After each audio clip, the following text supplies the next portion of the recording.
Hello everyone, welcome to Sanmarga classes. 10ನೇ ಪ್ರಶ್ನೆ, ಸ್ಥಳೀಯ ಸ್ವಯಂ ಸರ್ಕಾರಗಳು ಎನ್ನುವಂತಹ ಚಾಪ್ಟರ್ ಇಂದ ಜಿಲ್ಲಾ ಪಂಚಾಯಿತಿ ಮುಖ್ಯ ಕಾರ್ಯನಿರ್ವಹಣಾಧಿಕಾರಿಯನ್ನ ಯಾರು ನೇಮಿಸುತ್ತಾರೆ ಅಂತ ಕೇಳ್ತಾ ಇದ್ದಾರೆ. ಜಿಲ್ಲಾ ಪಂಚಾಯಿತಿಯ ಮುಖ್ಯ ಕಾರ್ಯನಿರ್ವಹಣಾ ಅಧಿಕಾರಿಯನ್ನ ಜಿಲ್ಲಾ ಪಂಚಾಯಿತಿಯ ವ್ಯವಹಾರಗಳನ್ನ, ದಿನನಿತ್ಯದ ಕಾರ್ಯಗಳನ್ನ ನೋಡಿಕೊಳ್ಳಲು ಜಿಲ್ಲಾಧಿಕಾರಿ ಹುದ್ದೆಗೆ ಸಮನಾದ ಹುದ್ದೆ ಯಾವುದು? ಜಿಲ್ಲಾ ಪಂಚಾಯಿತಿಯ ಮುಖ್ಯ ಕಾರ್ಯನಿರ್ವಹಣಾಧಿಕಾರಿ, ಚೀಫ್ ಎಕ್ಸಿಕ್ಯೂಟಿವ್ ಆಫೀಸರ್.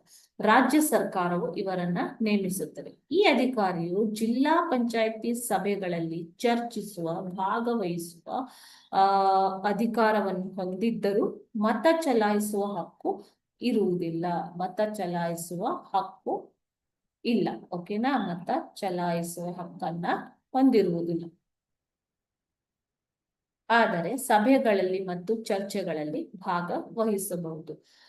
ಜಿಲ್ಲಾ ಪಂಚಾಯಿತಿ ಕಾರ್ಯನಿರ್ವಹಣಾ ಅಧಿಕಾರವನ್ನ ಇವರು ಹೊಂದಿರುತ್ತಾರೆ. ಜಿಲ್ಲಾ ಪಂಚಾಯತಿಗೆ ಸಂಬಂಧಪಟ್ಟ ಕಾರ್ಯನಿರ್ವಹಣೆಯ ಅಧಿಕಾರವನ್ನ ಜಿಲ್ಲಾ ಪಂಚಾಯತ್ ಮುಖ್ಯ ಕಾರ್ಯನಿರ್ವಹಣಾಧಿಕಾರಿ ಹೊಂದಿರುತ್ತಾರೆ. ಓಕೆನಾ? Thank you.